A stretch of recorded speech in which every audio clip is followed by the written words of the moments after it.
I've had homes with hardwood, tile, and luxury vinyl planks, and this is what I would recommend to use to clean them. For my tile floors that I have now, I will add about a 1/4 cup of vinegar, a teaspoon of natural dish soap, and a drop or two of an essential oil to my heated mop water.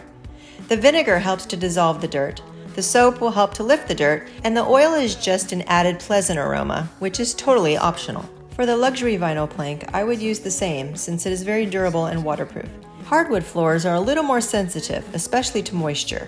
It is more susceptible to water damage, so make sure you really wring out your mop very well, especially when you're using a spin mop. Just a few drops of mild dish soap to your warm mop water is all that is needed. It is also not recommended to use vinegar on solid hardwood because it is an acid, and it will actually break down the finish of the surface of your floor, and over time it can reduce the shine and leave a dull appearance. The same is true if you have marble or granite counters.